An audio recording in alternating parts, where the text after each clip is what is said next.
நம் தேவனாகிய இயேசு கிறிஸ்துவினால் உங்களுக்கு கிருபையும் சமாதானமும் சந்தோஷமும் உண்டாவதாக. இன்றைக்கு பலிபீடம் என்கிற ஜீவ வார்த்தையை குறித்து நாம பார்க்கவிருக்கிற வேத பகுதி எபிரேயர் 13வது அதிகாரம் வசனம் 10. Hebrews chapter 13 verse 10. நமக்கு ஒரு பலிபீடம் உண்டு, அதற்குரியவைகளை புசிக்கிறதற்கு கூடாரத்தில் ஆராதனை செய்கிறவர்களுக்கு அதிகாரம் இல்லை. இந்த வசனத்துல நமக்கு ஒரு பலிபீடம் உண்டுன்னு சொல்லப்பட்டிருக்கு. இந்த பலிபீடமானது பழைய ஏற்பாட்டு புஸ்தகத்தின் குறிப்பாக இருக்கு. அதாவது பூர்வ நாட்கள்ல தேவன் வாசம் செய்கிற ஸ்தலமா இருந்த ஆசாரிப்பு கூடாரத்தின் ஒரு பகுதியாக இருக்கு. இந்த பகுதியை நாம ஏன் புதிய ஏற்பாடுல, அதாவது கிறிஸ்துவுக்கு பின்னாக இருக்கிற காலத்துல பார்க்கிறோம். அதை நமக்கு வசனங்களே தெளிவாக சொல்லுது. கொலோசையர் 2வது அதிகாரம் 16 மற்றும் 17வது வசனத்தை எடுத்துட்டோம்னா, ஆகையால் போஜன பானத்தையும் குறித்தாவது பண்டிகை நாளையும் மாத பிறப்பையும் ஓய்வு நாளையும் குறித்தாவது ஒருவனும் உங்களை குற்றப்படுத்தாதிருப்பானாக. அவைகள் வருங்காரியங்களுக்கு நிழலாயிருக்கிறது, அவைகளின் பொருள் கிறிஸ்துவை பற்றினது. இந்த பகுதியோட துவக்கத்திலேயே போஜனத்தையும் பானத்தையும் குறித்தாவதுன்னு சொல்லப்பட்டிருக்கு இல்லையா? இந்த போஜனமும் பானத்தையும் பத்தி தான் இந்த எபிரேயர் 10வது அதிகாரம் 13வது வசனம் மையப்படுத்தி காண்பிக்குது. அந்தபடியாக பழைய ஏற்பாடு புஸ்தகங்கள்ல குறிப்பிடப்பட்டிருக்கிறது எல்லாமே வருங்காரியத்தின் நிழலாக, அதாவது அதன் பொருள் கிறிஸ்துவை பற்றினதாக இருக்கு. அதனாலேயே அந்த நாட்கள் இருந்த பலிபீடம் இன்றைக்கு நம்முடைய தேவனாகிய இயேசு கிறிஸ்து பலியிடப்பட்ட சிலுவையின் அடையாளமாக இருக்கு. இதையே நாம கடந்த நாட்கள்ல பார்த்தோம். அப்படியான பலிபீடத்துல பலியாக தந்தரப்பட்டவரே ஆண்டவராகிய இயேசு கிறிஸ்துவா இருக்கிறாரு. அவர் தன்னை குற்ற நிவாரண பலியாக ஒப்பு கொடுத்ததின் மூலமாக நாம் எல்லாரும் பரிசுத்தமாக்கப்பட்டிருக்கிறோம். இந்த முறைமைகள் தானே பழைய ஏற்பாடு புஸ்தகங்கள்ல பலியாக செலுத்தப்பட்டு வந்தது. அப்படி பார்க்கும்போது பழைய ஏற்பாடு புஸ்தகங்கள்ல இந்த பலிபீடத்தின் மேல விலங்குகள் பலியாக செலுத்தப்பட்டது. அப்படி செலுத்தப்பட்ட பலிகள்ல ஆசாரிய ஊழியம் செய்கிறவர்களுக்கும் அந்த பலிபீடத்திற்கு அடுத்த பணிகளை செய்கிறவர்களுக்கும் பங்கு இருந்தது. இதை நாம 1 கொரிந்தியர் 9வது அதிகாரம் 13வது வசனத்துல கூட பார்க்கலாம். அப்படியாக அன்றைக்கு இருந்த இஸ்ரவேல் ஜனங்களுக்கு அந்த பலிபீடத்தின் பலிகளாகிய போஜன பதார்த்தங்களின் மேல பங்கிருந்ததாக இருந்தது. ஆனா இன்றைக்கு நமக்கு ஒரு பலிபீடம் இருக்கு இல்லையா? அது ஆண்டவராகிய இயேசு கிறிஸ்துவின் சிலுவையே.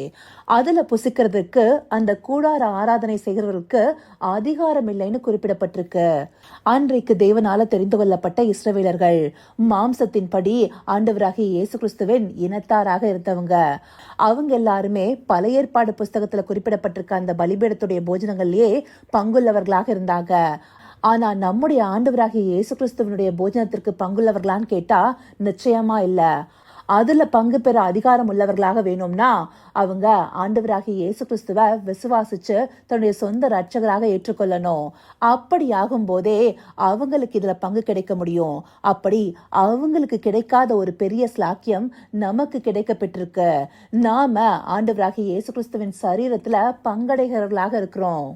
இதையே 1 கொரிந்தியர் 10வது அதிகாரம் 17வது வசனம், அந்த ஒரே அப்பத்தில் நாம் எல்லாரும் பங்கு பெறுகிறபடியால் அநேகரான நாம் ஒரே அப்பமும் ஒரே சரீரமாய் இருக்கிறோம். நாம் எல்லாருமே ஆண்டவராகிய இயேசு கிறிஸ்துவை விசுவாசிச்சு சிலுவையின் பலிபீடத்திற்கு வந்திருக்கிறோம். அப்படி வந்ததுனால நமக்கு கொடுக்கப்பட்ட அதிகாரம் ஆண்டவராகிய இயேசு கிறிஸ்துவின் மாம்சத்தை குறிக்கிற அப்பத்தையும் இரத்தத்தை குறிக்கிற திராட்சரசத்தையும் புசிக்கிறதற்கான அதிகாரம் பெற்ற விதமாக இருக்கு. அதன் மூலமாகவே சபையாகிய சரீரத்துக்கு தலையாக தந்தரப்பட்ட அவருக்குள்ளார இணைக்கப்பட்ட அவயவங்களாக நாம மாறியிருக்கிறோம். இந்தபடியான ஸ்லாக்கியம் நமக்கு கொடுக்கப்பட்ட பலிபீடத்தை விசுவாசிக்கிறவர்களுக்கே உண்டு.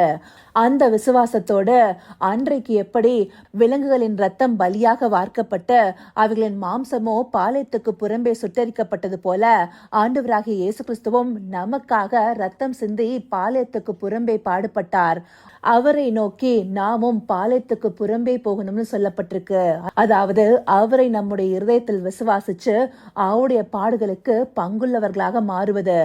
அப்படி நாம மாறும்போது நம்முடைய ஆக்கினையை அவர் ஏற்றுக்கொண்டு நமக்கு பரிசுத்த ஸ்தலத்திற்குள்ளாகவும் மகா பரிசுத்த ஸ்தலத்திற்குள்ளாகவும் சேர்கிற கிருபையை தந்திருக்கிறாரு. நாம ஆண்டவராகிய இயேசு கிறிஸ்துவின் ரத்தத்தோட தைரியமாக கிருபாசன தண்டைக்கு போகிறோம். அன்றைக்கு ஆரோன் கூட வருஷத்திற்கு ஒரு முறை தன்னை சுத்திகரித்து கொண்டே மகா பரிசுத்த ஸ்தலத்திற்குள்ளார போக முடிஞ்சது. ஆனா நாமோ அந்த மகா பரிசுத்த ஸ்தலத்திற்குள்ளார பிரவேசிக்கிறதுக்கான அதிகாரத்தை பெற்றிருக்கிறோம். அதற்கு ஆதாரமாக இருப்பது சிலுவை என்னும் பலிபீடமே. அங்க ஆண்டவராகிய இயேசு கிறிஸ்து ஒப்பு கொடுக்கப்பட்டதுனாலதான் நாம பரிசுத்தமாக்கப்பட்டிருக்கிறோம். அப்படி பரிசுத்தமாக்கப்பட்ட நாம எந்த இரத்த பலியும் செலுத்த தேவையில்லை. நாம தூபபீடத்திற்கான பலிகளை செலுத்துகிறவர்களாகவே இருக்கிறோம். இந்த தூபபீடம் எனப்படுவது மகா பரிசுத்த ஸ்தலத்தை மறைத்திருந்த திரைச்சீலைக்கு அடுத்ததாக காணப்பட்டது. இந்த தூபபீடத்துல எந்த ஒரு இரத்த பலியும் செலுத்தப்படுகிறது இல்ல. அங்க தூப வர்க்கங்களும் சுகந்த வர்க்கங்களும் தேவனுக்கு உகந்ததாக எந்த நேரமும் வார்க்கப்பட்டதாக இருந்தது. அப்படிப்பட்ட பலிகளை செலுத்துகிறவர்களாகவே நாம் இருக்கிறோம். ஏன்னா இப்போ தேவனுக்கேற்ற சுகந்த வர்க்கமாகவும் தூப வர்க்கமாகவும் நம்முடைய ஜபங்களே காணப்படுது. அப்படி ஸ்தோத்திரத்தோட கூடிய ஜபமே தூப வர்க்கமாக தேவனுக்கு காணப்படுகிற விதமா இருக்கு. அது குறித்தே இதே அதிகாரம் 15வது வசனம், ஆகையால் அவருடைய நாமத்தை துதிக்கும் முதல்களின் கனி ஆகிய ஸ்தோத்திர பலியை அவர் மூலமாய் எப்போதும் தேவனுக்கு செலுத்த கடவோம். அப்போ நாம இப்ப செலுத்த வேண்டிய பலியானது ஸ்தோத்திரங்களே. தேவனுக்கு கிறிஸ்துவின் மூலமாக ஸ்தோத்திர பலிகளை செலுத்துகிறவர்களாக தூபபீடத்தின் முன்பாக நாம நிற்கிறோம். அந்த தூபத்தை தேவன் சுகந்த வாசனையாக ஏற்றுக்கொள்வாரு. அது மாத்திரம் இல்லாம அதற்கு அடுத்தபடியா இருக்கிற 16வது வசனத்துல, அன்றியும் நன்மை செய்யவும் தான தர்மம் பண்ணவும் மறவாதிருங்கள், இப்படிப்பட்ட பலிகளின் மேல் தேவன் பிரியமாயிருக்கிறார். அடுத்தபடியா குறிப்பிட்டிருக்க பலியானது நன்மை செய்வதும் தான தர்மம் செய்வதும். ஆண்டவராகிய இயேசு கிறிஸ்து இந்த பூமியில இருந்த போது நன்மை செய்கிறவராகவே சுற்றித்திருந்தார். அப்படி அவர் நமக்கு வைத்து போன முன்மாதிரியின்படியே நாமும் நன்மை செய்கிறவர்களாக, தானம் செய்கிறவர்களாக, மற்றவர்கள் பேர்ல அன்பு செலுத்துகிறவர்களாக இருந்தோமே ஆனால் அதுவே தேவனுக்கு உகந்த பலியாக காணப்படுது. இப்படியான நீதியின் பலிகளின் மேல தேவன் பிரியமா இருக்கிறாரு. இந்தபடியான ஸ்லாக்கியத்தை நாம பெற்றுக்கொள்வதற்கே சிலுவை என்னும் பலிபீடம் நமக்கு தந்தரப்பட்டிருக்கு. அந்த பலிபீடத்திற்குரியவர்களாக ஆண்டவராகிய இயேசு கிறிஸ்துவின் ரத்தத்தின் அடையாளத்தின் மூலமாக மகா பரிசுத்த ஸ்தலம் செல்வதற்கும் நாம அதிகாரம் பெற்றிருக்கிறோம். அதற்கான கிருபைய ஆண்டவராகிய இயேசு கிறிஸ்துவின் ரத்தமே நமக்கு தந்திருக்கு. அவருடைய ரத்தம் நம்மீது அடையாளமாக இருக்கிறதுனால நாம பிதாவுக்கு முன்பாக ராஜாக்களாகவும் ஆசாரியர்களாகவும் நிறுத்தப்பட்டிருக்கிறோம். அப்படிப்பட்ட கிருபைய ஆண்டவராகிய இயேசு கிறிஸ்து தாமே நமக்கு கொடுத்திருக்கிறாரு.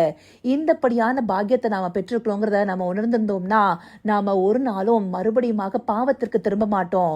நம்ம செய்கிற தவறுகள் இருந்து மனம் திரும்பி தேவனுக்கு நம்மை முழுமையாக ஒப்பு கொடுக்கிறவர்களாக இருப்போம்.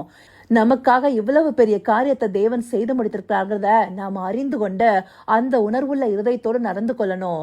அப்படி நடந்து கொள்வதற்காகவே இந்த பகுதிகள் நமக்கு காண்பிக்கப்பட்டிருக்கு. இதை உணர்வுள்ள இருதயத்தோடு பார்த்து ஆண்டவராகிய இயேசு கிறிஸ்துவின் சிலுவையே நம்முடைய பலிபீடம் என்பதை அறிந்து கொண்டு அவருக்கு உகந்த பலிகளை செலுத்துவோமா? கர்த்தாவே, தேவாதி தேவனே, உமக்கே இந்த வேளையில நன்றி செலுத்துகிறோம் ராஜா.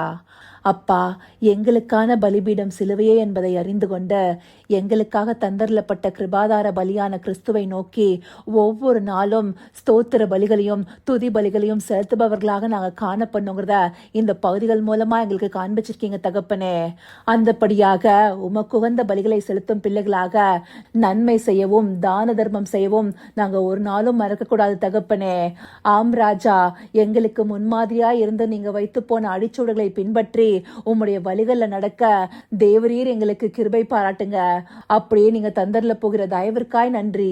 சகலவித துதி மகிமை கனம் யாவும் ஒருவருக்கே செலுத்துகிறோம். இயேசு கிறிஸ்துவின் மூலமாய் வேண்டிக் கொள்கிறேன் பிதாவே. ஆமேன், ஆமேன்.